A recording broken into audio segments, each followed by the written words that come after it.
हा जो आपण वायू सांगितला आहे की नाही, तर वायूचा प्रकोप असतो. आयुर्वेदाच्या शास्त्र जर तुम्ही जर गेले तर 3 दोष सांगितले आहे शरीरामध्ये: कफ, पित्त आणि वायू. है की नाही? कफ असते, पित्त असते, वायू असते. म्हणजे अनेक दोष आहेत. तर अनेक दोषाला 3 दोषांमध्ये डिवाइड केले आहे. जसं 3 गुण आहे: रज, सत्व आणि तम. रज, तम, सत्व म्हणतो ना, तसे 3 दोष आहेत: कफ, पित्त आणि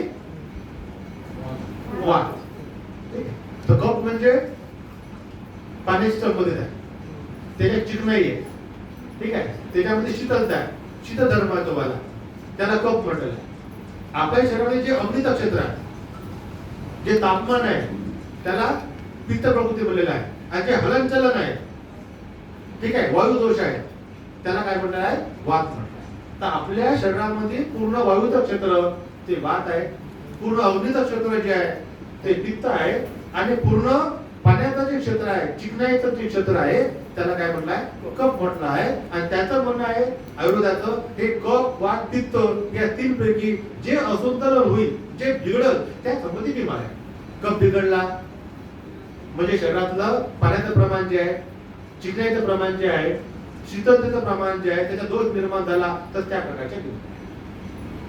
पित्त आहे म्हणजे जठराग्नी आहे, ज्वलनशीलता आहे, ते बिघडलं तर त्या संबंधीच्या बिमारी. आणि वायू आहे म्हणजे वायू म्हणजे आपल्या शरीरामध्ये संपूर्ण वायू काम करतो. वात आहे ते तर बिघडलं, त्या प्रकारचे बिमारी. या 3 मध्ये सगळ्यात खतरनाक जो आहे तो वायू आहे. कफ बिघडला शरीरातला तर 20 प्रकारच्या बिमारी. नुसत्या एक कफ जर आपल्या शरीरातला बिघडला तर 20 प्रकारच्या बिमाऱ्या त्या कफावर आहे. पित्त बिघडलं तर 40 प्रकारच्या बिमारी आहे. आणि वात बिघडला तर नुसत्या वाताच्या 80 प्रकारच्या बिमारी. तर सगळ्यात प्रधान कोण आहे? वात आहे. आणि हा वात जो आहे हा ब्रह्ममुहूर्तावी सक्रिय असतो. ब्रह्ममुहूर्ताच्या वेळी हा जो वात आहे, वायू आहे, याचा प्रकोप फार मोठ्या प्रमाणामध्ये असतो. आणि त्याचा प्रकोप शांत करण्याकरता त्यावेळी माणसाचं उठणं, चलन, वलन, हलन वगैरे नाही का, त्याला संतुलित करण्याकरता मनुष्य उठला पाहिजे. आणि जेव्हा तो प्रकोप असते तेव्हा काय असते? झोपून असते. तर त्याचा प्रकोप सामान्य कोण?